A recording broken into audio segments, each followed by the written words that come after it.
So good morning, everyone. I'm going to talk about, and you'll hear me rephrase this many different ways throughout my little discussion this morning, but I'm going to talk about systems engineering. I'm going to talk about what we call enterprise systems engineering. Last year, I had the opportunity to come and talk to this august group, and I talked about system of systems, and my intent here is to show you not only how we think about the problems, but some of the ways that we think we can help solve the problems. We clearly aren't prescient to where we can predict the future to say this is how it's going to be, but, and I can just give you a little anecdote. Years ago, I was doing a lot of work in the Middle East for a large American company, and I had an agent there who was actually setting meetings up for me, and I flew into one of these Middle Eastern countries and got up. You always arrive when you get to the Middle East after midnight, and everybody goes and starts early at 7 o'clock because of the heat and so on. And so I was very excited about this meeting that he'd finally gotten, and we're having breakfast that following morning after I fly in, and in typical fashion, I say typical of this gentleman, I said, "So how is the meeting going? And who's going to be at the meeting?" And he said to me, "Inshallah," which of course means if it's God's will. For this particular individual, that's shorthand for, "Hey boss, I screwed up and it's really not going to happen, and you just wasted $8,000 to fly in here, and as well as the damage to my health." This went on, you can imagine that was a one-sided conversation for a little bit of time, and he wasn't talking. What I ended up with was a lesson in theology that I imparted to him, which of course says in the Middle Eastern world, inshallah, if it's God's will, is sort of the way to approach. Whereas in our Western world, and kind of what I'm going to talk about today, is that God helps those who help themselves. So with that, let me just start talking about what I came to talk about. This is a gentleman that many of you probably have heard of. Few have met since he died in the 50s, but really said a lot of important things. And this is the one that has struck me for a long time. And it's this idea of how do you go about solving problems if you are thinking about the problem in the same way that potentially caused the problem. Now, please don't anybody go away and say that I'm accusing all of you of creating this human care problem or human services problem, because I'm not. But obviously things change over time, and the thinking that made sense even last year doesn't necessarily make sense this year. So with that, what I'm going to propose to you is that systems engineering is a methodology for this. And I'm going to warn you up front, as I did last year, that there's more focus on systems than there is engineering, but I would like to have a little bit further on in the presentation a discussion for those of you who would like to throw rocks at me, because I think that that's one of the ways that we can really exchange some really good ideas. So we have Dr. Einstein with these very, very profound thoughts. However,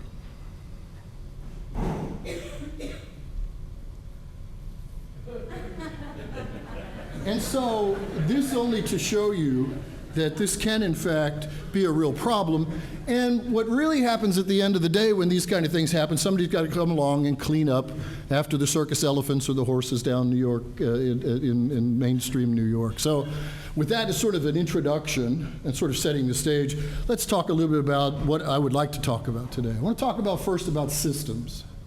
Systems are good things. We are a system right now today. And one of the interesting approaches that I'd like to really get after a little bit later on in the presentation is the place of people in a system. All too often, folks like me with an engineering background are accused of, yeah, but you guys just talk engineering and it works really fine in the lab, and then when you send it out, it doesn't work at all. Well, that's not actually true 50% of the time. The other 50% of the time that we do think about people, and we do recognize the fact that people are a critical element of what it is that we're doing. And so what I want to do is talk about systems, and then I want to talk about systems thinking, and here is where I want to bring in a little bit of the ideas of the way that people are influencing our systems, and certainly the system that you are all here to be talking about. Then I'm going to just give you about a 5-minute overview on what systems engineering is all about. And I'm only doing that not to bore you, and please keep that in mind when we get to that part, because I've had students in the past, because I teach this stuff too, tell me, you were doing really good until you got to systems engineering. And I would say to them, but this is a course in systems engineering. So we get over that, and we'll get over that. But there are some ideas in there that I just like you to think about. And I think what you're going to see is nothing more than common sense. We dress it up with a nice fancy term like systems engineering, but it really is nothing more than common sense. Then I want to talk about applying some of these ideas into the human services problem. Considering human services at an enterprise, a very, very large and complex system, a complex adaptive system, if you will, and what are some of the tools that systems engineering can bring to not solve the problems right up front, but allow us to better understand what those problems are, allow us to better define what those problems are. And then finally, some conclusions. I would like to say up front, I'm more than happy to be interrupted. You can, in fact, leave your cell phones on. Some of you may have that already strategically placed to where you get up. I've done it myself. You're sitting there listening intently, and you reach into your pocket and go, and then leave. So you're not going to hurt my feelings. I say that as well because I would like to have feedback as we talk about this, because I think it's some really interesting stuff. So let me start off by this. Is there a problem here?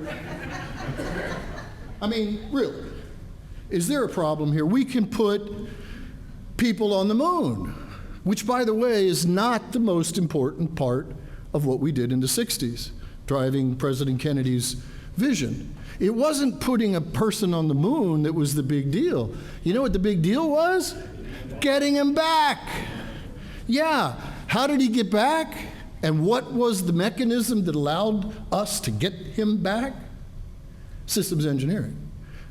It's the system as a whole. We were looking at that problem, and we still do today, from a system perspective. And from a systems perspective is the best way to do it, and it's proven because we got him back for one thing. But as you'll see, I hope, that the systems perspective is going to provide more ready answers, and also will prevent us from that thing that sometimes happens, which is I'll just go ahead and say it, we pole vault over mouse turds sometimes, because we just get so down in the dirt on what it is that we're trying to do, and we lose sight of the big picture.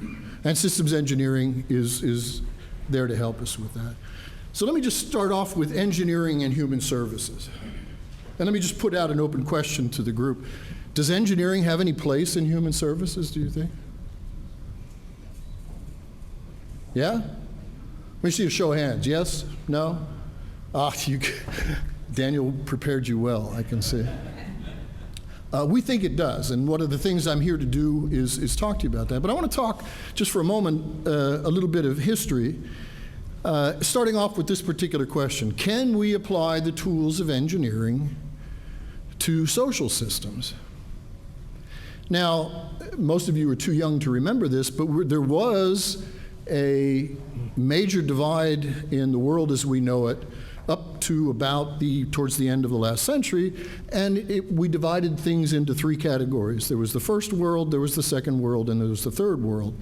Now all we're left with is the first and the third world, right? The second world, what was the second world? Communism.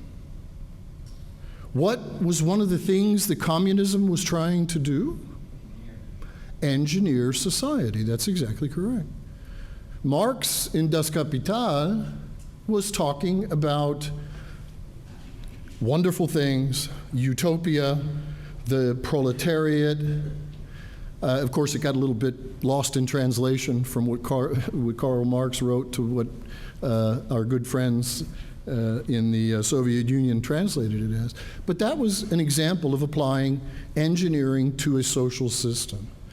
Now, please don't use that as the example of success, because it's not.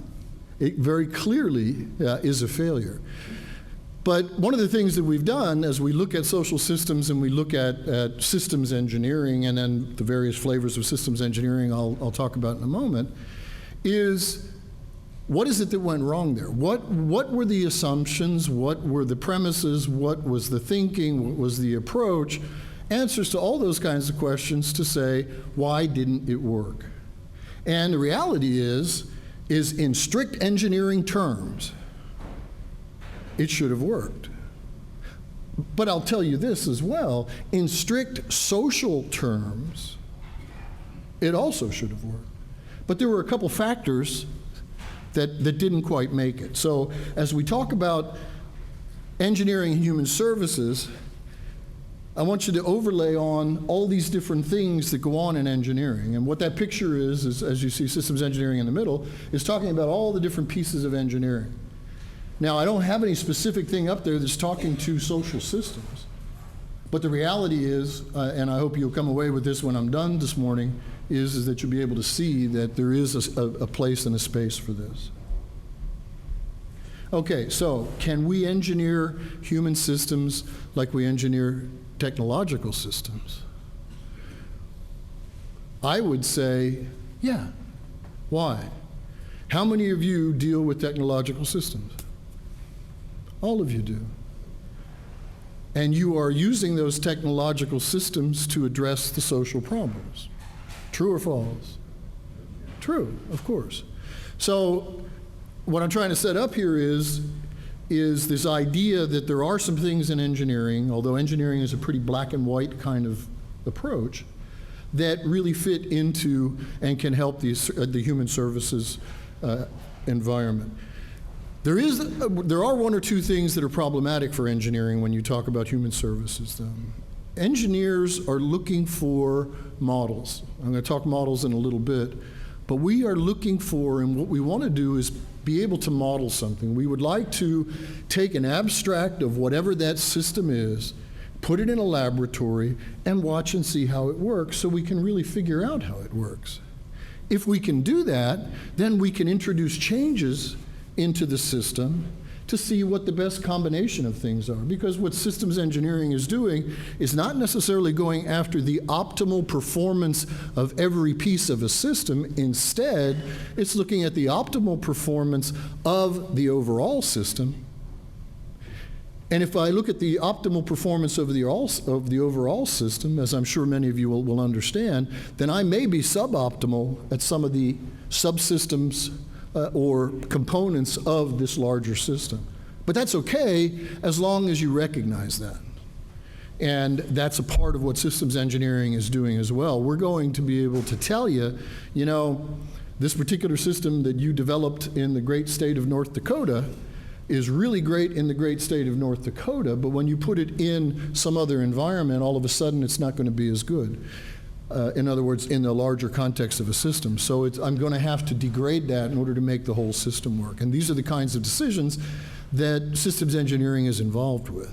And I would argue that these are the kind of decisions that every single one of you is involved with almost on a daily basis. You have to accept that some things are going to be suboptimal. What systems engineering will help you do is allow you to make conscious decisions on those things that are going to be suboptimal in order to optimize what your entire result is at. Okay, this is the part where anybody that wants to leave, because I'm going to get boring, can go. All right? This is the really boring part. But let me just talk about the center of this circle. This circle has been around forever. If you have ever looked at engineering in general, or systems engineering in particular, you've seen this.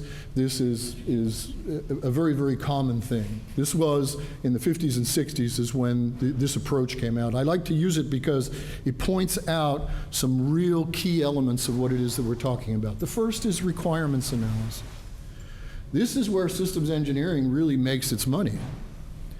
We have to understand what it is we want the system to do. And ask yourself, Are the systems that you're dealing with doing the things that you want them to do? Maybe, maybe not. You may not have been the person that was in charge of us building that system, or for that matter, even writing the requirements for that system. And as we all know, over time, things change. Technology changes, people change, people processes change, and then results change too. So one of the things that systems engineering is doing is looking at requirements. But systems engineering is looking at requirements all the time.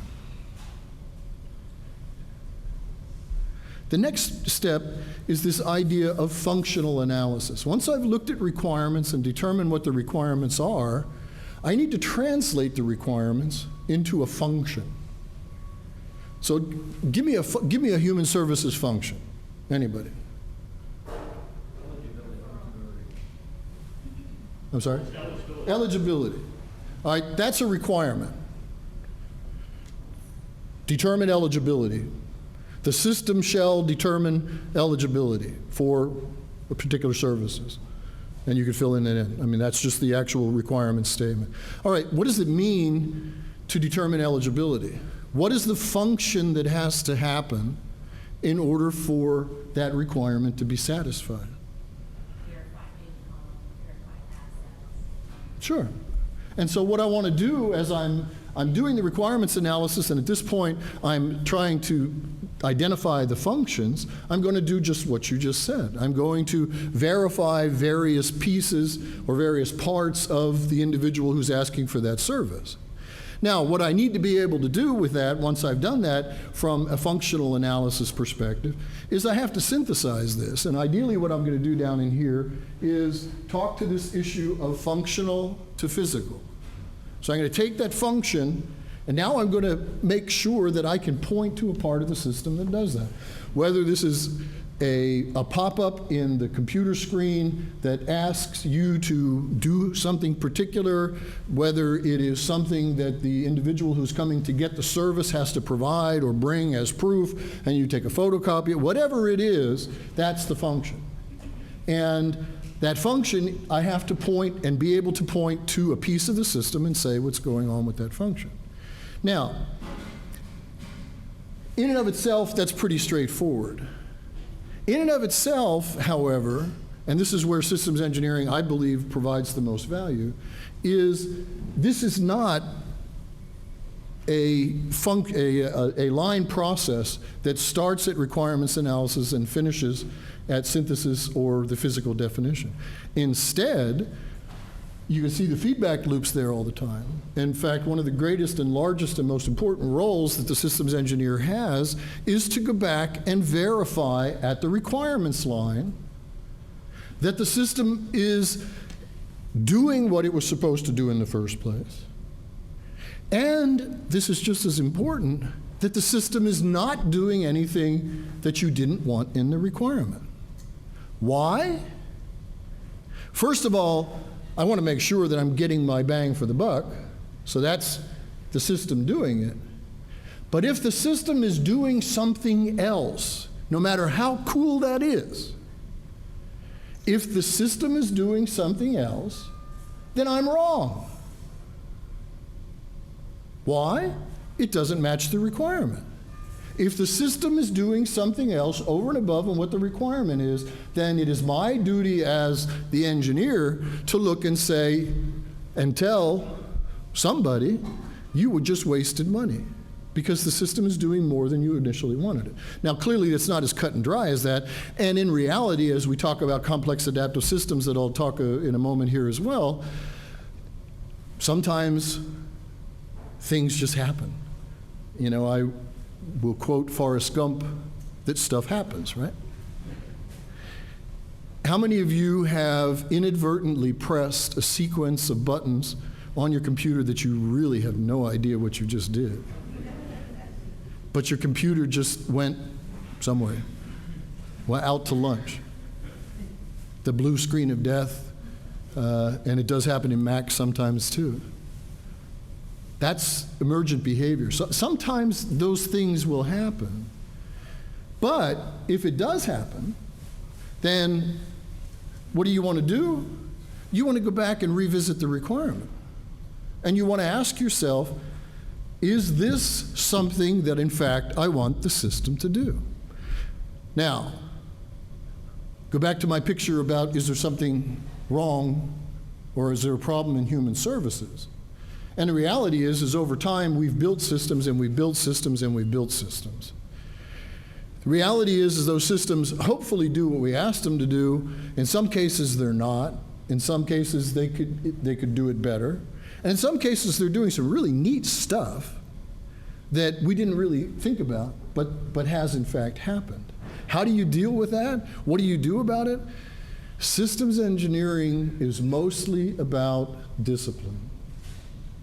Systems engineering is mostly about saying, if the system is doing what I want it to do, then I'm fine. If it's doing more or less, let me revisit the requirements and let me ask the appropriate questions to get an answer of whether, yes, I want the system to do that, or no, I don't want to do that. And at the end of the day, both of those answers to those questions are about the pinka pinka. It's about the money. Okay, systems thinking. How many of you are systems thinkers? On a good day? Some of you didn't raise your hand. You don't think you're systems thinkers? Or you just wish I would get done so you can go back to get more bacon or something like that? Systems thinkers, I believe, everyone is a systems thinker. Some are more systems thinkers than others. It's a matter of degree. Systems thinking is this holistic perspective. Systems thinking is looking at that client as an individual and looking at all the parts of that individual, looking at the context of that individual, what's the world that that individual lives in, and from that perspective, hopefully being able to address that individual's problems if indeed that's what we're being asked to do. That's systems thinking. How about human services systems thinkers? Folks that work in the field that you all work in and thinking about systems. Understand the big picture? Anybody have any heartburn with that one? What does it mean? What is your big picture? So your big picture is different from my big picture. Part of the challenges you have now is you don't know where the boundary of the big picture is. That's exactly right.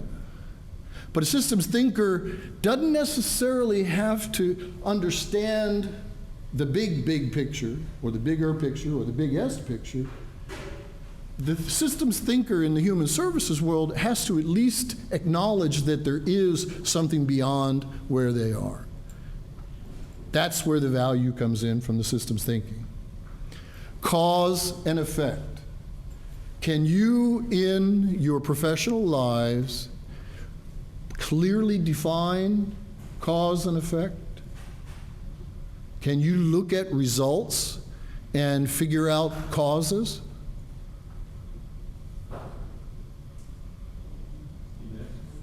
Yeah.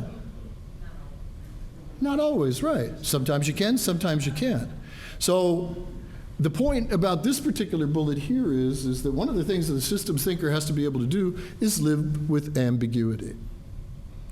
Because we live in an ambiguous world. You certainly on a daily basis live in an ambiguous world. So you want to appreciate the effects of cause, and you want to appreciate the result, that effect. You're not necessarily, and this is maybe heresy to some of you, do you really care what the cause is? Does it make a difference? If it influences how you control things, yes. Yes, which is driving to my third point here. Sorry? Put me at the point. The cause matters if it contributes to the way you can try to control things. That's the control that you can If it interferes with you accomplishing your mission, your agency's mission or whatever it is you're trying to do, then yes, you want to do it. The problem with cause and effect is that it is sometimes very difficult. I mean, there are large federal organizations that spend a lot of money trying to figure out cause and effect.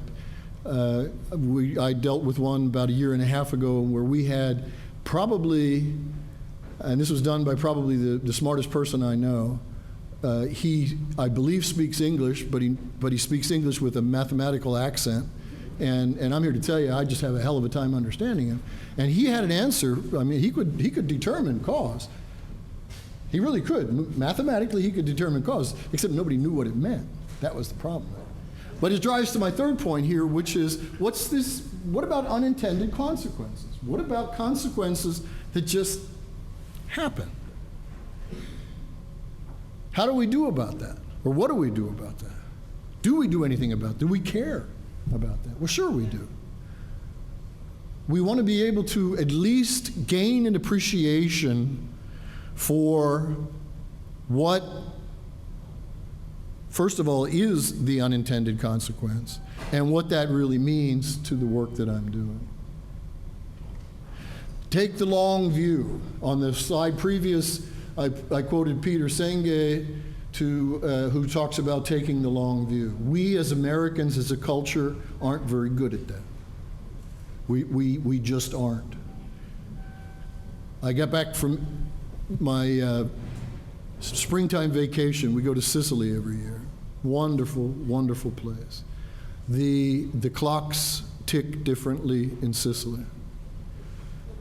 One of the things, if you go to Sicily, Italy, in a broad sense, but the northern portions of Italy, for instance, are even beyond westernized, they're Americanized. But the clocks do tick differently in Sicily. And if you talk to the Sicilians and you try to convey your real serious problems, whether it's the person that's driving crazy in front of you on the street, whether it's what happened to my suitcase, it was supposed to be here when the plane landed, to does it really make any difference if you're first in line? And the corollary to that, for those of you who've been to Italy, is, do you know what a line is? But that's a whole separate issue. But one of the things that always just amazes me when I go to Sicily is there is a long-term view. There's a long-term view in people that have little education, people that live off the land, really, really good people. But they take the long view. We're not very good at that. Why is it important to take the long view? It's important to take the long view because, and I'll tell you another little story. I worked for an Italian a number of years ago, a very, very senior governmental official, and people would always come to him and ask him to help them with problems. And he always said, yes, I'll do whatever I can. And because I worked for him, I happen to know he never, ever did anything. He never did anything. He always, however, would say he would. And so one day I went to him and I said to him, boss, why do you keep doing that? Why do you keep agreeing to help these people? And he looked at me and he said, because I don't want to hurt their feelings. Because they were coming to me because they saw that I could provide help. And I said, yeah, but you never do anything. And he said, that's right. He said, but think about it this way. If what they wanted to happen happens, then I'm a hero. If what they wanted to happen doesn't happen, they at least knew that I tried to do something about it. And he came out ahead on that. That's the long view. The system structure influences behavior. How many of you understand the system structure that you work in? Whether it's the computer piece or whether it's the hierarchy, your connectivity from different levels to different people. How many of you really understand that? Probably not many. Some of you may. That's tough stuff. I mean, that's graduate school stuff. That's really, really hard stuff. And the challenge of that is if you don't understand it, or at least don't understand a piece of it that's necessary to you, it's going to cause you, I think, some problems.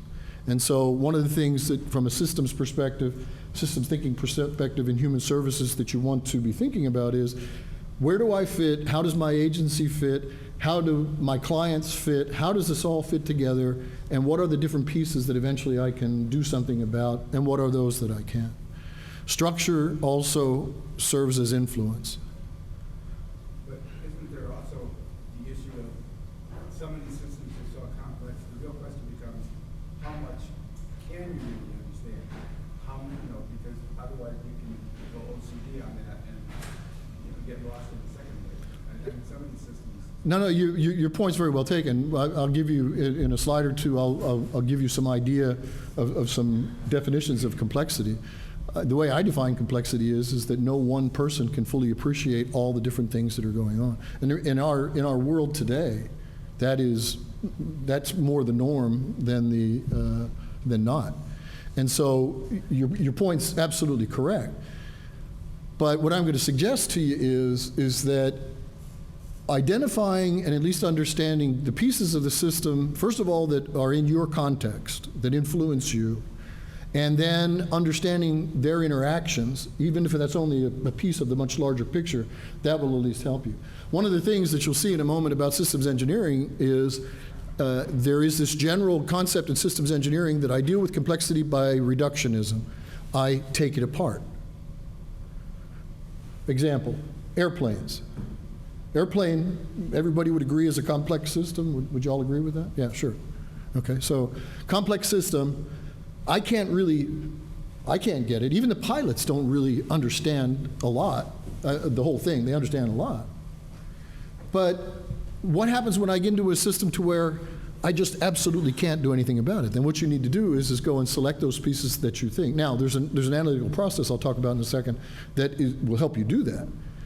But you do that, and you have to go into it with your eyes wide open, knowing full well that there are other behaviors that the system could exhibit if you start messing with that. This goes back to my keystroke sequence that all of a sudden made my computer blow up. Those are the kind of things that you have to understand, but I'll talk a little bit more about that in a second. Finally, this idea of challenging assumptions.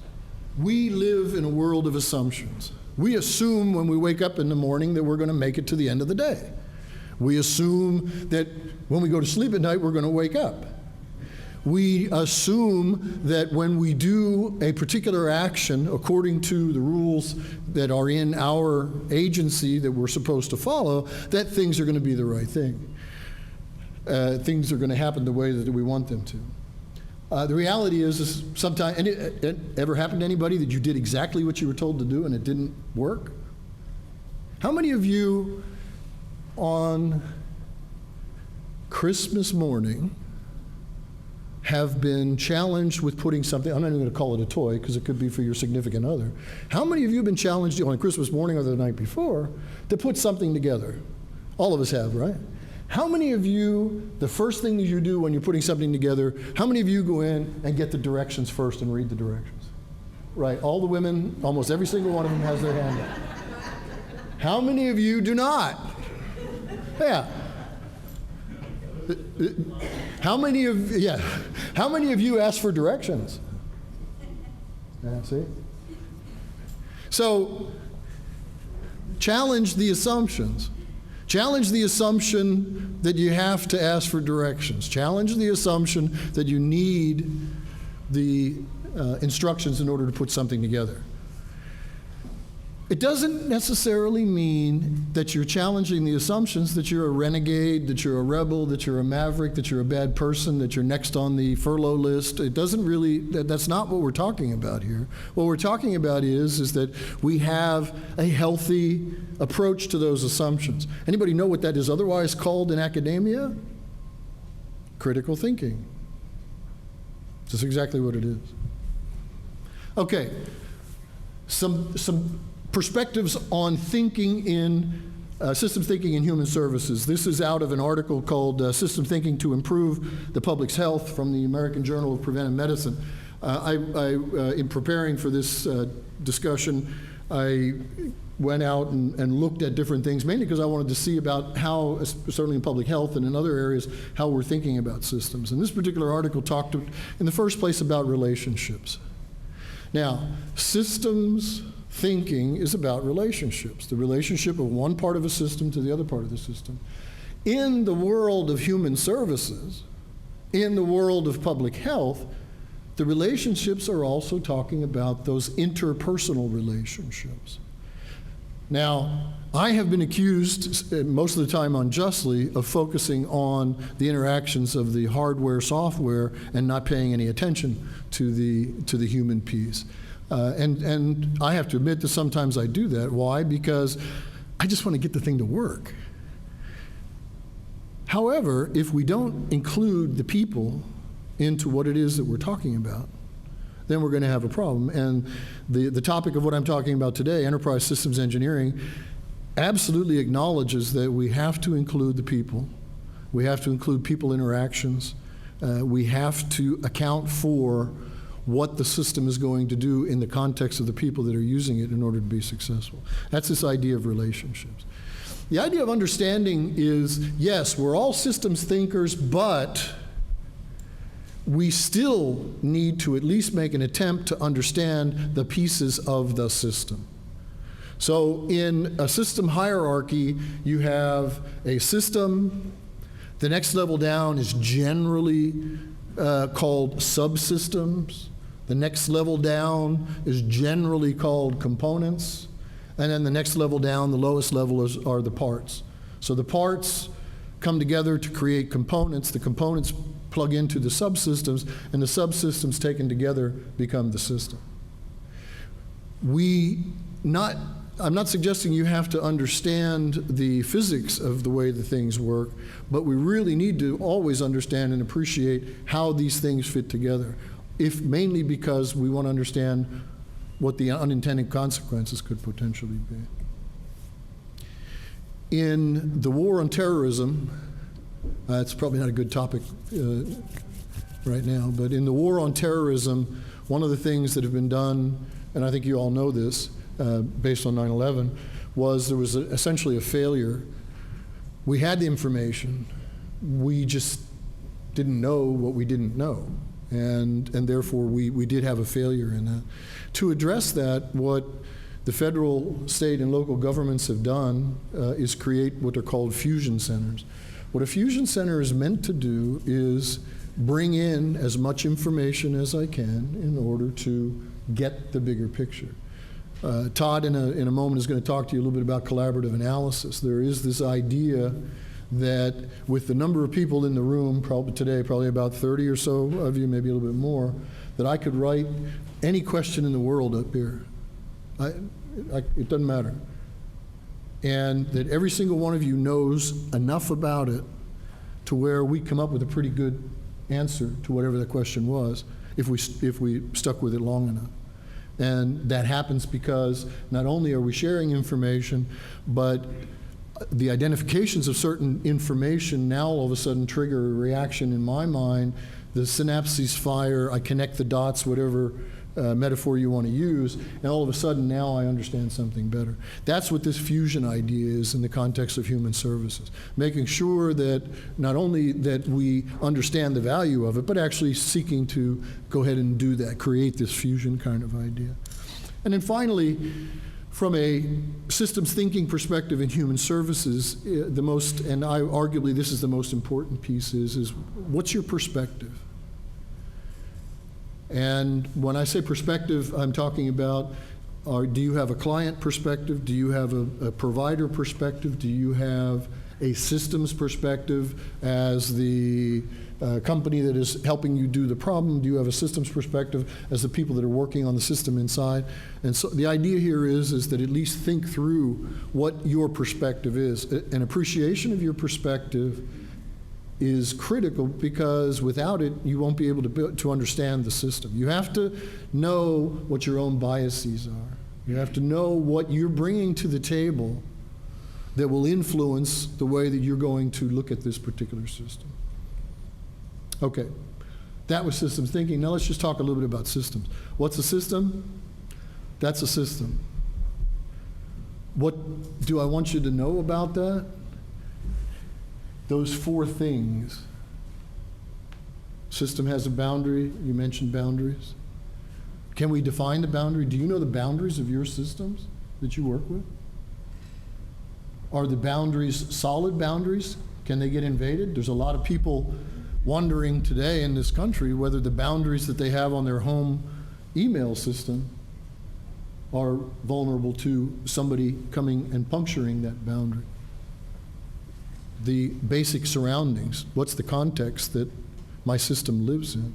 And then the 2 most important pieces, what's the input and what's the output? And you got to think about that way in a couple ways. First of all is, what is the desired input and what's the desired output? Then what's the real input and what's the real output? And then what's the as-is input against to the desired output, where I would want to take it. And that's critical for what we'll talk about in this context of complex systems. So what is a complex system? Well, because it's complex, it's very, very difficult to define it, because it's complex. But there's some key words in here. An amalgamation. I've always loved that word, amalgamation. Don't you just love that? I mean, this is like, you remember the Roadrunner and the Wile E. Coyote? He always had Acme Company. I was always hoping he'd come out with Amalgamation Company, because I just think it sounds really cool. An amalgamation of legacy systems. Every single one of you, I'd put money on the table that every single one of you, somewhere, some way, when you least expect it, have dealt with legacy systems. It's what we do. In some cases, they're probably a little bit more legacy than you like, but they're legacy systems. So yeah, they're kludged together, and they kind of work. It's that amalgamation idea. What we're looking for and what happens in a complex system is that the total is generally greater than the sum of the parts. Now, mind you, I said generally, because in reality, what we find in some complex systems, especially that are made up of a majority of legacy systems, is that the total actually may be less than the sum of the parts, because we have pieces in there that just don't work. When we look at the whole system from the human perspective as well, both operators as well as clients, we may be suboptimal. But that's where folks like me get paid to go in and look at those kinds of things and try to identify those kinds of things so we can get it back up to where we'd really want to have it. Socio-technical systems are what we are about today. This is all about the togetherness of not just technical and technology, but the social piece. And by social, I'm talking about individuals, groups of people, whether they are on the client side of the world, whether they're on the provider side of the world, whether they are in public health, wherever they are, we have to account for this whole idea of the social technical perspective. Because technical and technology by itself, we pretty much come to understand, don't cut it. But now that I'm talking about technology, let me ask you this question, since nobody has gotten up and left yet. What is technology? Is this technology? No, it's not. It's a phone. Is that Apple computer technology? Are these chairs technology? Is that video camera back there technology? What is technology? We tend to use technology, watch the evening news and count how many times the newscasters say the word technology. I just did that over the course of the last 2 weeks, 2 days in the last week, and I had an average of about 7 times, and that was only the 5 o'clock news. If I added the 5:30 news and then the 6 and then the 6:30 and then the 7 o'clock news, I probably would have come up with a whole lot more. Do we really know what technology is? Well, I would argue that every single one of you knows technology when you see it. We all do. What does it mean to you is the point that I'm trying to drive home here. And in a socio-technical system, you have to appreciate what is useful technology and what is not very useful technology. And the reality is that, and some of my colleagues in the lab will get very upset with me if they heard me say this, is the reality is some technology, it just flat ain't worth it. I mean, it's just not, doesn't do anything for you. Okay. Interdependent, interoperable, works together, one influences another. That's what interdependent is all about. Are they always interdependent? No. Do they have to be interdependent? No. Are they in reality interdependent? Yeah. Why? This is, in some cases, unintended consequences. And finally, it's this interaction. Now,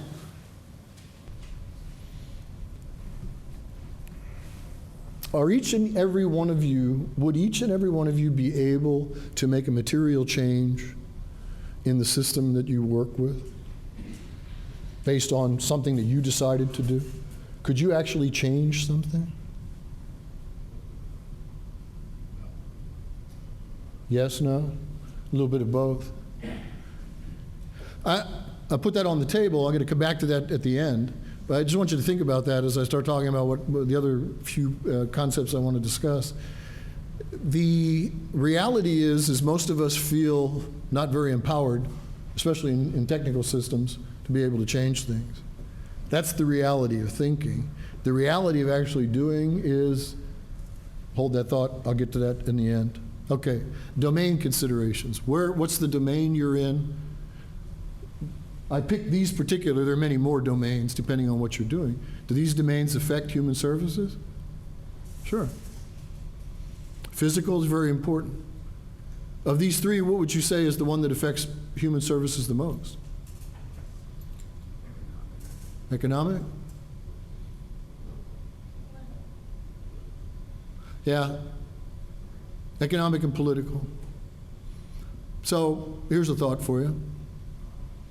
What's the influence of economic over political versus what is the influence of political over economic? Changes from time to time. Fair enough. Fair enough. Yeah, but ultimately, if you don't have the money, that affects everything, in our current time especially.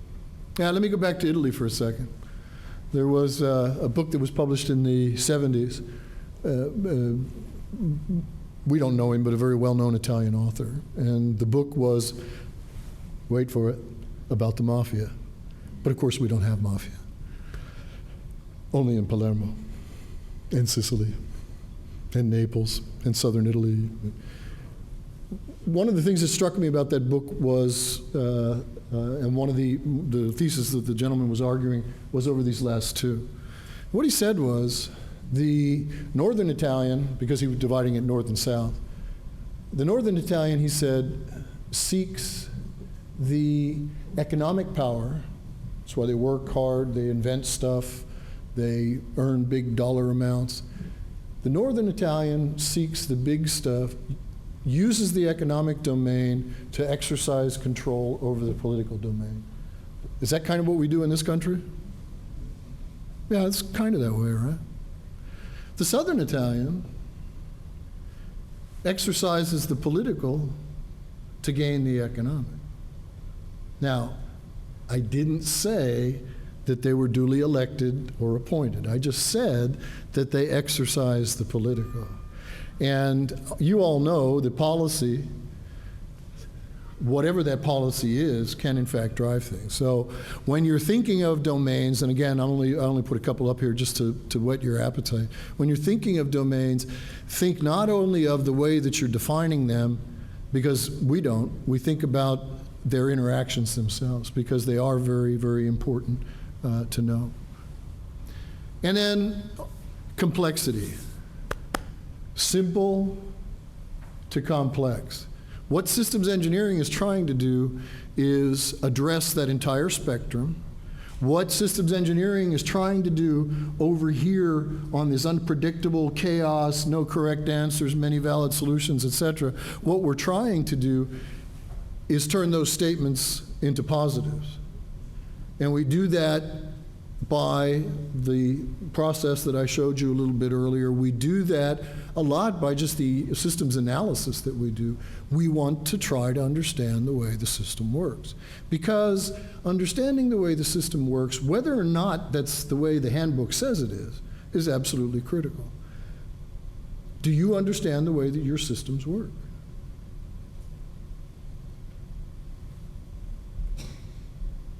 Okay. Systems engineering, I talked about. It's a structured process. It looks at everything as a whole. Enterprise systems engineering, which is what I'm talking about in the context of human services, is systems engineering applied on a much, much larger scale. And I'm not going to read you these things. You can look at them. I just want you to understand that systems engineering is the basic capability. We modify it with words like complex, like enterprise, like system of systems, only to give an appreciation of the scale that we're dealing with. If we understand the scale that we're dealing with, then we modify as appropriate these systems engineering approaches that we're going to use. Socio-technical system. This is kind of a picture. While I was putting this presentation together, I wanted to be able to graphically take those words that I had in those couple other slides and put them in a picture. So, as you can see here, I have existing systems. Some of you work in those existing systems. I have existing system of systems. And some of you actually may be associated with some of those systems of systems. But the things that I'm putting in here that are different are people. Because people have to be analyzed in the context of the system. And anybody that tells you that they're going to look at a system or they're going to take a systems engineering approach that doesn't look at people, then you tell them they're wrong. And you can tell them I said so. And I'll leave you a stack of cards and you can give them to them too. You've got to consider people in the system. And I'm not even talking about the people that are your clients. I'm talking about you. Sure you are. So you're part of the problem, and you're part of the solution. Exactly. And arguably, as the technology's gotten more complex, it's the part of the system most people can understand. It started with, whether it's the persona conversation we started with yesterday, or usual roles, or whatever, it's the part you can visualize. You could visualize, and I would offer to you that the systems that we deal with, the very, very large and these large, complex, ponderous, bureaucratic systems that we deal with, the quickest way to change them is also the people. That doesn't mean it's the best way to change them, but you can change a system through the people, because what you're looking at is the interactions between those people and the systems. And if you can make the case for why the individuals that are working in the system should do something differently, and they agree to it, that's one of the challenges, of course. If they agree to it, then you can change it. And the last point I'll make here is everything on this system except these folks right there, every single thing on that system I can measure. I can deal with it from an engineering perspective. And as an engineer, that makes me comfortable. I really like that because I can measure it. I'm going to give you examples of that in a second. The one thing that I can't measure, though, are you guys. I can hope to measure you. I can try to set the conditions to make you happy in what you're doing, but you all have a vote. And that's one thing that systems engineering can't do anything about. So what we try to do is engineer these things, manipulate these things, get these things from a systems, the technology perspective to do what we want them to do, and then work on the people. The point here is that you can do all you want, but there are times when even engineering the system is just not going to work. And in this case, obviously, we had a slight malfunction and the load plan for this particular vehicle. And I would offer to you that from an engineering perspective, I really understand how to fix that. I know how to take care of that problem from an engineering perspective. But I don't know how to take care of the problem from the loadmaster there. In fact, I don't know which one the loadmaster is, to tell you the truth. Okay, now the human services enterprise. One of the things we deal with in models, and what we do is we try to put things in a model to be able to look at it, to be able to analyze it, to be able to predict from it. And what I'm going to show you are some models. Before I do that, let me just talk about the challenges in the human services enterprise or the human services complex system. Lack of governance. Now, that's not to say that you who work for people, or you that have people that work for you, or the governor of the state, or whoever, that's not to say that they're not there. And yes, sometimes we like to think, and we let them think that they're in control. But when I say lack of governance, what I really mean is that there's no one overriding authority over everything. If you accept the fact that that's not going to change, probably, and there's probably many good reasons why it shouldn't change, then you can accept that. But you have to understand that. There's no one place that you can go to in the system to get somebody to say, okay, now we're going to do it this way. Every single one of you are free agents.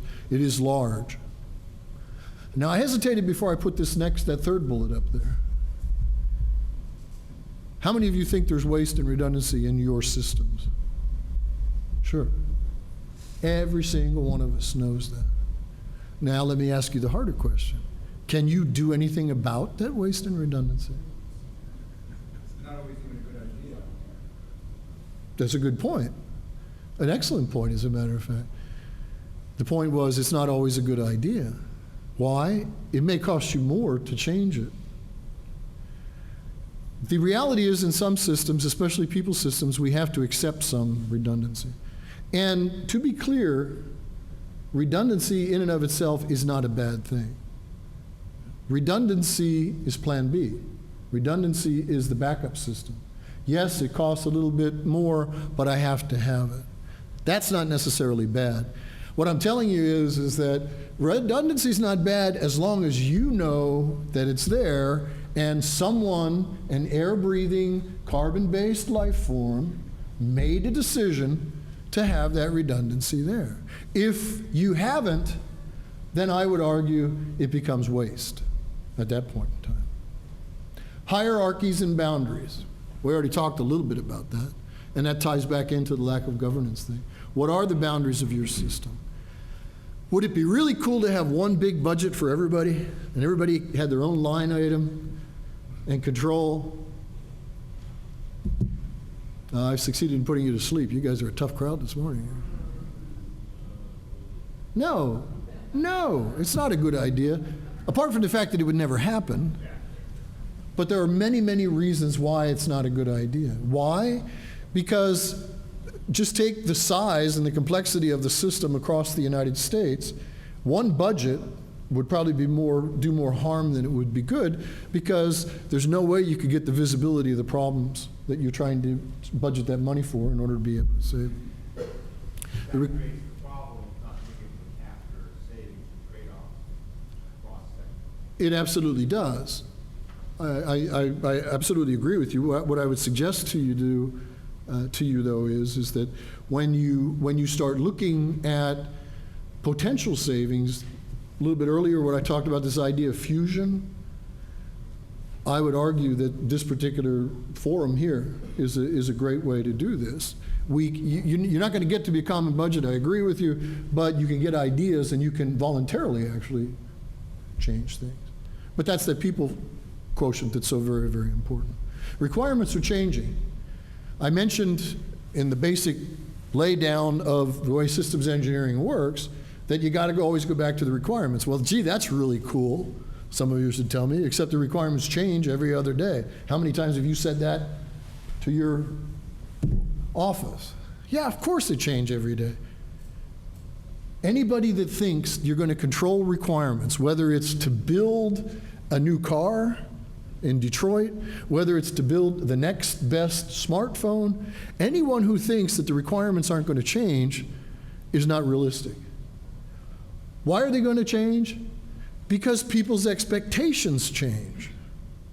People expect more and better, always. And that's not going to change. So if you understand that, don't try to keep change from happening. Incorporate change into what it is that you're trying to do. And then I just put these things right here with the change of the system itself that in fact is a never-ending process. So now what I'm going to just show you now very quickly are a bunch of pictures. And these pictures we call models. And model is meant to graphically give you an idea of what this challenge is. I'm going to tell you up front that as I was doing these models over the course of the past year, 2 years, I'm not naive enough to tell you that I've captured everything. My goal is simplification to aid in understanding. There are mechanisms to where we can make the models better. And the reality is the model's already changed. And let's start at the superstructure of things. This is done by a professor named Bill Rouse, who now is at the Stevens Institute in Hoboken, New Jersey. When he did this, he was at Georgia Tech.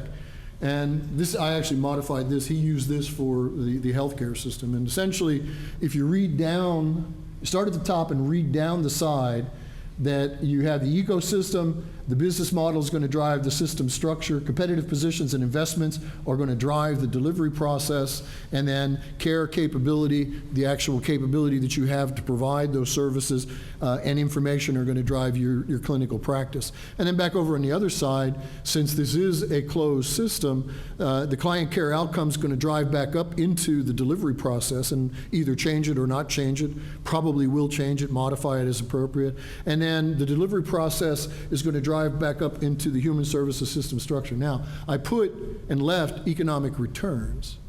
I don't really mean that you're making money off of this. What I mean is that the economic return can be expressed in some sort of savings or some sort of efficiencies. And it may not always be expressed as dollars, by the way. It could be other efficiencies in terms of people.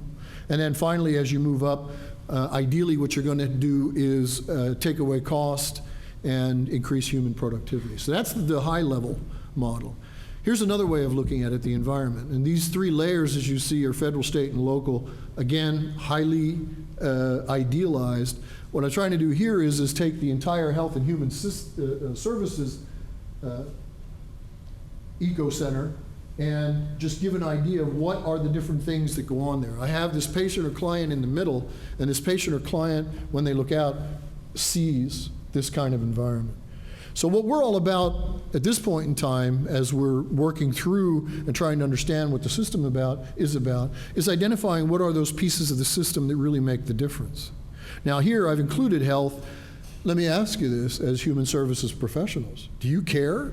Should I be modeling health with human services, or should I just totally divorce those health gomers and let them go off and do their thing, and we'll just be over here and happy and having chocolate cake and champagne and continue what we're doing? Hell no. The problem is it hasn't been part of the equation, actually. That's been part of the problem. I think that's an interesting point. Is it part of the problem, or is it part of the solution? Would it make a difference in it? These are the kinds of things from a systems engineering perspective that we're asking. And these are the kinds of things at this high level perspective that we're trying to find answers to. If I can, in fact, identify some positive benefit, whether that's efficiencies, whether that's savings, whether it's cost avoidance, whatever it is, then maybe I should consider that. And what this is meant to do is start to step that up. So the other points that you see at the systems level inside this little bubble where it says system and system of systems is basically then building out to this broader to address the entire United States. Let me talk about the human life cycle from an engineering perspective. Is that about as straightforward as you can get? Note that I made death tentative. Okay, so I have birth. Most of us have gone through that occasion. Some of you have assisted in promulgating that particular idea. I have wellness or sickness. You either are or you aren't, right?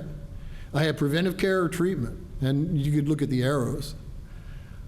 I have this idea of social determinants and physical determinants of health, and ideally what I'm going to try to drive to inside this dotted line system is this idea of health and well-being.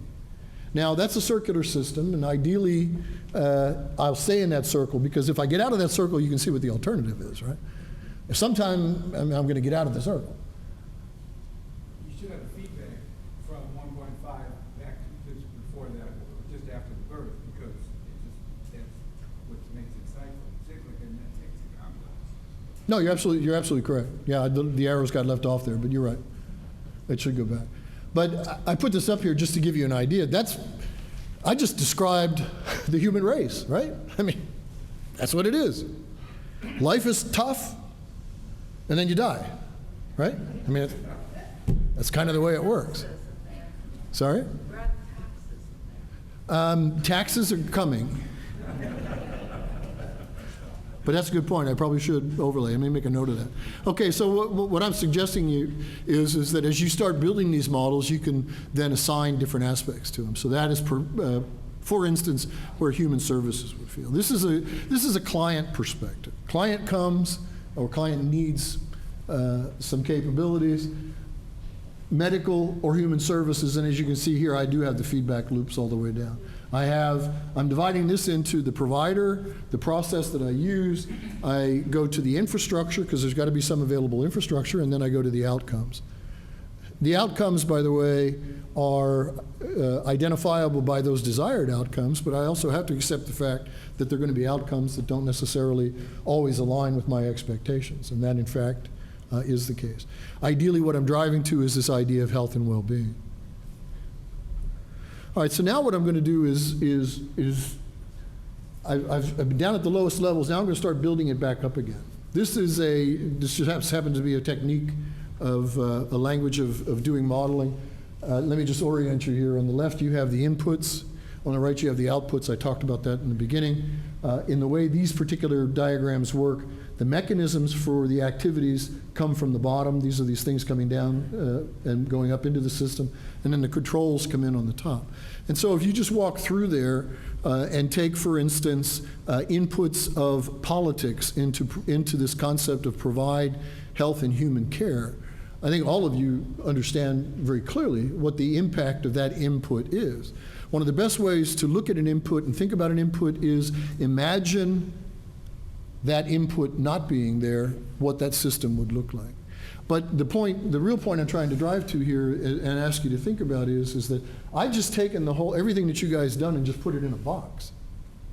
And at this point in time in the analysis, what I'm telling you is that I don't care what you're doing inside.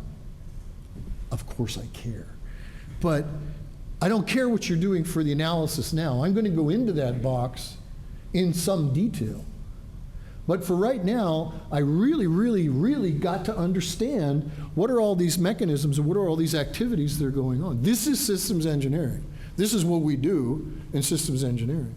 Now, this is obviously not complete, and in fact, if I was going to do it complete, all of you'd be laying on the floor snoring, because it really does get boring, and I'll admit that right up front. The point I'm trying to make to you is that, and hopefully get you to think about this is a different way of looking at a problem. Okay, now I can even go even more detail. I can start here. This is an enterprise model of health and human care, starting with the patient. I'm pulling in the providers. In the health side, I have two players, insurers and regulators, as well as a very key player, the medical industry, for instance. And I'm not going to bore you with the specifics of it, but what you see are a various flow that's going from left to right, and then feedback loops that are influencing these individual boxes. This is an example of one of the deep dives into exactly what goes on. This particular one that I pulled out is a patient-client The first thing you do when a patient or client comes, you greet the client. If it's a health issue, you do the vital signs. It flows then to some sort of an examination. It flows then to some sort of a diagnosis. It flows then into some treatment piece. And then at a certain point in time, there's this idea that I'm going to follow the patient. Come back and see me in 2 weeks, take 2 aspirin and go to bed.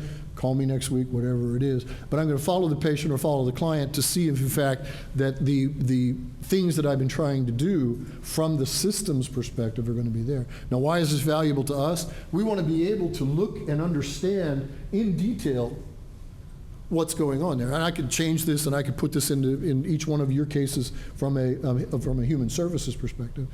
Was a question? You had feedback. Two things that come to mind. It's a very rational view of the world, and we live in crazy worlds. And two, gaming and taking advantage of one another, especially when can you speak to how you deal with the rationality? Yeah, I will in a second, but your point's well taken. Yeah, this is very rational. This is the rational man theory at work. This says this is the way I do it. Are there going to be deviations from this path? Yeah, of course there are.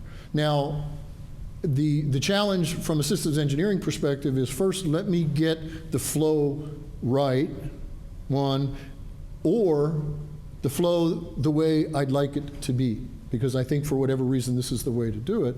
And then what I'll do is I'll go back to address that particular problem. Let me just switch to a hardware engineering issue. What I would be doing from a hardware engineering perspective in the context of systems engineering here, I'd be troubleshooting. I would go back into the system to say, okay, what is causing this particular problem?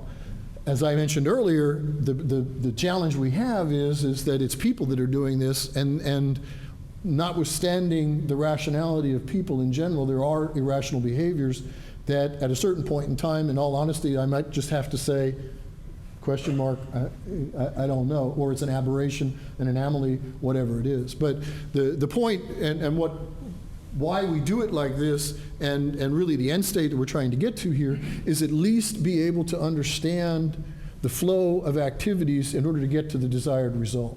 So once I've done that, then let me, and this you'll see this in a second, but then now let me run things through it and see if it works, because I have to validate this model too. You know, at this point in time, I just drew it up there because I said this is what I think it is. To validate the model, I actually have to run things through there, and it could very well be that I have what may appear to me to be a rational act based on my definition of the model, what in fact may not be an irrational act because everybody does it. Okay, another thing that we use is this idea of a context diagram. I gave you this idea up front. It is absolutely critical to understand the context from a systems perspective that you operate in. And so what we do is something like this. Now, this is a very, very simplified view. In the center here, what I have is that patient or client with those outcomes. And now what I'm doing is making them the center. That's the black box. And now let me see what kind of influences are going on in the environment and how important those influences are. So up in the upper right quadrant are just some of the human service. Obviously, this is not detailed. But what is very important and what you don't see here is, and what would also happen as part of an analysis, is not only the impact of these various entities on the system itself, that human system, it's the interrelationships between each of those blocks, which of course would be, you couldn't read it but if it was really trying to cover everything. And it's understanding those interactions between those elements, as well, of course, as the interaction to the box, to the system, to the individual. That is something that I want to be able to understand better. And then I think this is the last model example I'll give you. This is doing nothing more now than raising this back up to a higher level. In the middle, it says, geez. Anyway, it says something in the middle. Now it says Health and Human Services in the middle. And this is one of the diagrams that you saw before. Now what I'm doing is expanding this out. And what these arrows are showing you is that there is an interaction, there is a relationship between each of these activities. So while the input flows into the system and the outputs flow out of the system, The inputs do influence controls. The inputs do influence government policies and regulations, for instance. What would they be? Politics, economics, any number of things that they would be. And again, this is oversimplified. If we were doing this for your individual focused area, we'd have to get into much more detail to be able to understand it. But again, the idea here is, and why I'm just giving you an idea of these models is we're attempting to at least document, at least map what it is that's happening as you folks are doing the work that you do. Okay, where will it end? It's only going to get bigger. I mean, does anybody think it's going to get more simple? No. Who's the wise guy? Say that again? I mean, unless you want to buy into a world factorial. But how can you make it simpler though? Just reaction, problems are complex, the solutions must be simple. And they won't be used. No, I think you're absolutely correct. I would agree with you. I'm not sure if I'd say it exactly that way. I would say is that we have to be able to reduce it. This reductionist idea that's central to systems engineering. We have to be able to reduce it to make it at least easy for ourselves to comprehend it. And more importantly, and I think this is probably the key part, is to control it, because otherwise we have HAL 2000 and all kinds of disembodied voices floating around saying, yes, you will, no, you won't. I heard there was a big run on the book 1984. Did you hear that? That was in the news the other day after this past weekend's news. Everybody's out buying the book 1984 by H.G. Wells. Interesting. So where is it going? Your point's well taken. The reality is technology, that thing we don't really know what it is, but we all have it and like it and want more of. Technology is going to keep impacting this, and it's going to keep doing it and doing it and doing it. And what is important for us to make sure that we're doing is applying technology in a rational manner. Because if we don't, I think we can very quickly, we'll lose. I mean, we're just people, right? Just very quickly, before I wrap up here, one of the ways and one of the things that you need to be able to do in the context of what I'm talking about is you have to make assessments. You have to know, you have to establish a baseline in some cases of what is the system producing every day. So my daughter works for OPM. She works in the retirement branch of the Office of Personnel Management in Washington. And she works under a quota. She has to do a number of retirement applications, I guess is what they're called, on a daily basis, on a weekly basis, on a monthly basis, and so on. She's been through a couple iterations of management's attempt to make that system better. And the first go around was, you have to do as many as you possibly can. Well, what happens when you're doing as many as you possibly can? There's the phrase, you want it bad, you're going to get it bad. And in fact, the number of errors and it wasn't just her, it was just her office, was skyrocketing. So then they came back and they said, okay, that doesn't work. We have to come up with now some sort of a measure of MOP is measure of performance and MOE is measure of effectiveness. And ask me next year, I'll let you know how that's working out because they're going through that. The critical point here is that if we're going to take a systems approach to the problem, if we're going to try to use systems to help us address the problems, we also have to have a way to assess those problems. We need to establish a baseline on the performance of the system, however you define the system. We have to establish a baseline because we have to be able to measure off of it, and we have to be able to both model it as well as prototype it once we actually put it, before we actually put it in play and make it work. And that's mainly what I'm talking about here. So in wrapping up, the question I think you have to answer yourself is does the system enable the enterprise? So that system that we've been looking at, the system I gave you some examples of ways to think about the system, does it enable the enterprise? Or the corollary, does it inhibit the enterprise? And I don't know the answer to that, and I think every one of you, depending on the real work that you do every day, probably do have a sense for whether your system is helping you or failing you. My point here is that you, as a minimum, have to understand the enterprise before that complex system before you can actually answer this kind of question. Okay, so the real points here, just to wrap up, is this idea of managing complexity in this enterprise. We have to be able to measure against a baseline. We really want to make sure that we have a connection between the mission and goals of what it is that we're trying to do to what we're actually seeing, both as desired outcomes, what we state as a desired outcome, as well as what we are actually seeing. And hopefully that desired outcome is what we're actually seeing. And finally, the nature of risk and the risk in doing what I'm talking about here is that just because you've done it many times before doesn't mean it's without risk. So that, ladies and gentlemen, I've taken your time. I appreciate your attention, and good luck in the continued work.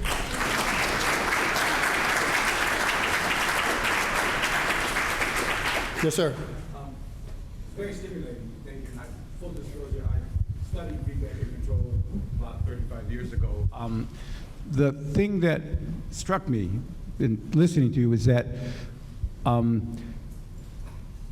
trying to formulate this clearly, classic feedback and control systems, which in some sense we're modeled after in human services and health, you would set up a model, you measure things, and you have a feedback mechanism, which is pretty much, you pretty much understand how the dynamics are supposed to go.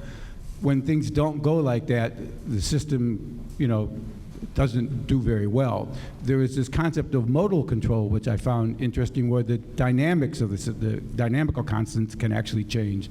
And I'm wondering if maybe that's one of the things, because we set up something in a policy now, based on our understanding now, and well, we know the kinds of outcomes we want, especially now because we're actually getting outcome oriented. The problem we're going to have is in a couple of years, the environment's going to be different.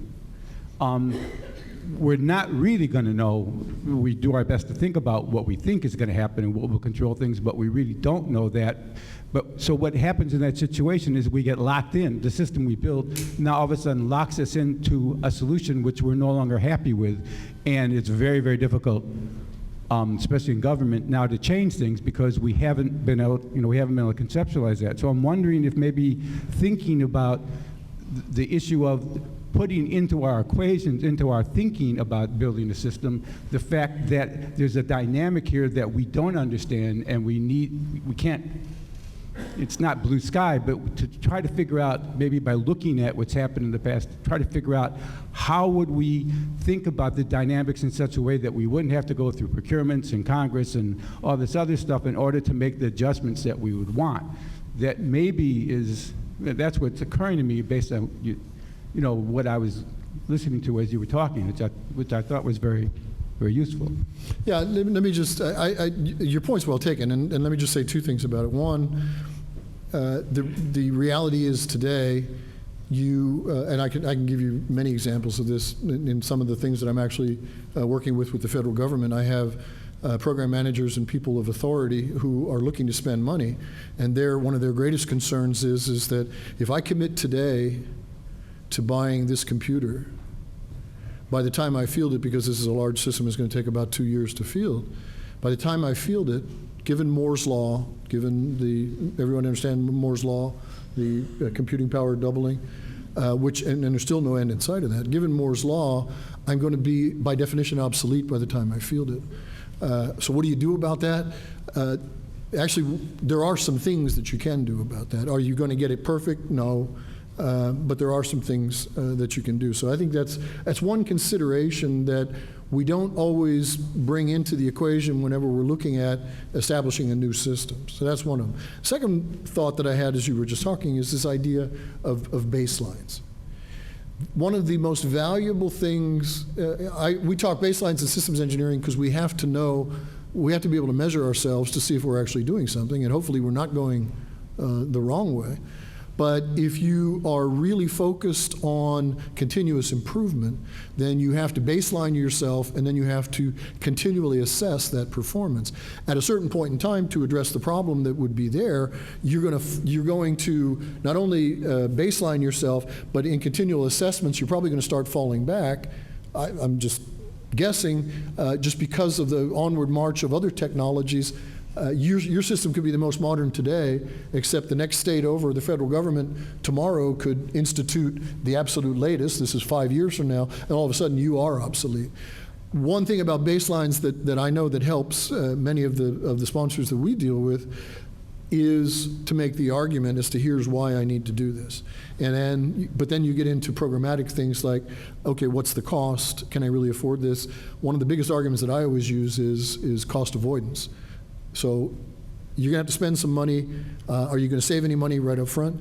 No, but you're going to avoid, in the case of my daughter, you're going to avoid, if you get efficient, you're going to avoid hiring X hundred more people to go do this kind of work because you become more efficient. And the last point is, and I didn't show you this on purpose because this is generally a well-held systems engineering secret, but in those various diagrams that I was showing you, sometimes when we least expect it, there's this cloud that pops up on one of those arrows, and the cloud inside it says, and then a miracle happens. And yes, sir. One of the characteristics of human systems over physical systems is variation. And could you just talk a little bit about the issues of measuring performance and effectiveness in a climate, in a system which has higher variation? So the issue of signal to noise ratio, what do you measure? But also the issue of reliability and designing reliability into the system. So let me go back to let me just start at the baseline again. When you're measuring the baseline of whatever and wherever your system is, part of what you have to be, in my view, what you have to measure is certainly the performance of the hardware, software in the system. We don't do this very often, but I have seen this, and they've been successful so far. We actually have to figure out some way to measure the performance of the individuals. Now, there's a couple problems with measuring performance of individuals, as I'm sure you could well understand, apart from the privacy issues and so on and so forth. But measuring performance as individuals, because we are people, because each of us is unique, and because who the hell knows what we're going to do next, it is very difficult. There are ways to do that. The problem, and the reason that you don't see them too much, is they're much more expensive than actually measuring a baseline against of particular technologies. So to address this issue of the variance and how you're going to overcome that, I would say, and I hate to, this is a mealy-mouthed answer, but it really depends on what's the system, what's the human's role in that system, and then what is actually the performance of the hardware, software in the system, is what I would say. Does that help?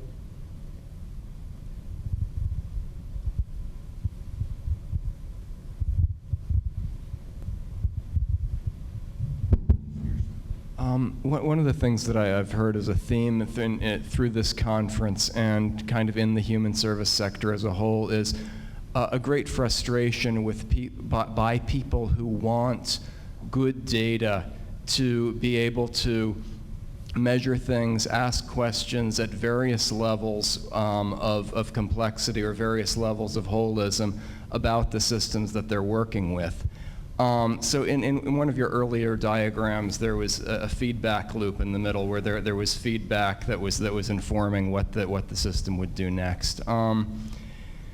This conference is really, it's kind of about two kinds of systems. It's about human service systems, and it's also about the technological systems, the information systems. And there are some people a while ago, I think it was Peter Checkland and Sue Hallwell, who made a point that an awful lot of information systems development is not very much informed by systems thinking at all. And they make some interesting points about, well, we've got two systems here. We've got the real life system, and we've got the information system. which is intended to reflect the real-life system. Now, I think there's a theorem somewhere in systems thinking that in order for a regulator to be a good regulator, it has to be a model of the system that it's regulating. So it has to have as much variation as the system it's regulating. So here we're creating a whole lot of human service information systems with the hope that these information systems are going to be an important part of our regulator of the real life system, knowing when we're doing well, knowing when we're doing poorly. And yet, we have this great frustration with often an inability to get out the data that we need. I would like to suggest that if we go back to what Checkland and Hallwell were saying about the lack of systems thinking in the software development industry, a great part of this is that in pulling out the old 80-20 thing, in about 80% of the software development projects that I have seen, the basic approach is we are going to build a widget for the customer. What does the customer need the widget to do? It is not an approach of let us build an interrogable model of the real life system. So my question for you is, do you think that there are ways that first of all, that information system design can be informed more by systems thinking so that the information systems we end up with will be able to produce better data for everything from client level analysis up to whole systems analysis and everything in between? Yeah, it's an interesting question because I believe you're getting at the heart of one of the biggest challenges we have in the world that you all live in, and that's the software itself. And my software engineering colleagues will probably sharpen up their knives if they heard me to say this, but just a couple points came to mind. The first is, in developing software systems, in developing anything associated with software, one of the biggest challenges is really getting at the requirements. And as many of you may know who have experience in software, one of the biggest biggest challenges there is getting the client or getting the users to really be able to articulate what it is that they want. And this is the elicitation process. And it's a very, very well-developed process in systems engineering. And I know some systems engineers that are very, very good at that. The problem in systems engineering beyond the elicitation of the requirements is and this is where I think you're getting at, there is a real gap between, okay, I get your requirements, and then here's the software that's going to do it. Anecdote. Microsoft, I'll just pick on them for a minute for something new. Microsoft actually tests, I'll do this. This is a multiple choice question. Microsoft actually tests what percentage of Microsoft Office before they actually ship it or before you guys can buy it. A, 10%, B, 40%, C, 60%, D, 80%. It's actually about 40%. But this gets to the heart of what I'm telling you. Software, so Microsoft tests 40% of Microsoft Office before they shipped it. Well, let's look at it from a different perspective. Microsoft doesn't test 60% of Microsoft Office. Who does the testing? You do. Yeah. And hopefully you've enabled your computer, because that's this little thing when you install the software that says, gee, would you be a real guy and gal and just let us know when something screws up? Would you mind? And of course, most of us in today's day and age say, yeah, right, this is where my grandmother used to carry her umbrella. And And and I'm not trying to get around your question. I think your question is a very valid one. There is, however, a gulf between elicitation and actually getting the software to do it. And one of the biggest problems in the software world is just that. The software people understand what you want. They're trying to get what you want. But you know what happens, especially in something as complex as Microsoft Office in terms of number of code, lines of code, is I don't know. I'm going to put it in there, but I just don't know. And so, next question. Why does Microsoft only test 40% of a Microsoft Office before they release it? Cheaper to have people test it for them. Because they can't afford to test anymore. It would make the software prohibitively expensive. The other piece of your question is, should we be, as I'm understanding it, should we be building a model? I would say, yeah. In the hardware world, we've learned a long time ago, and I'm talking about the Apples and the BlackBerry. We learned a long time ago that if we don't build a prototype and really try it, and we just wait and go to production, then we're going to be toast, because you don't know what you don't know. You really don't. The problem in the world that you live in, and the problem in the broad human services in general sector is it becomes an added cost. And in your world, I would offer to you is the first response that probably you would hear would be, who's paying for it? Because models cost money. So the answer to your question is yes. I absolutely agree that you should have models. I make a living out of doing that stuff. Will I ever be able to accurately portray all of the situations that you're dealing with? No, because it just goes back to Microsoft. I just don't know. And by the way, that's one of the other definitions of complexity, when you have to say, I just don't know, because it's just too complex. So I do believe that at some point in time, the ability to model the things that we're talking about is going to get there. I know that there are there are followers of Peter Checkland who really, really believe that, but they're running into that same problem, which is who's going to pay for it, and that's really, that's kind of the world that we live here. I do also, and the last point is believe, though, that if you take kind of the approach that we're talking about here and spend the money to at least understand what the system should do, what I would like the system to do, then you're going to be that much further down the road. What we don't do today is even go to the level of detail that I've been talking about here, which is very superficial, what I was showing you, to at least be able to better understand, first of all, what's my baseline against what I have, and then where am I going? And actually, I actually do have one final point. The final point is this. All of us are victims of the systems that we work in. This idea is called predecessor systems.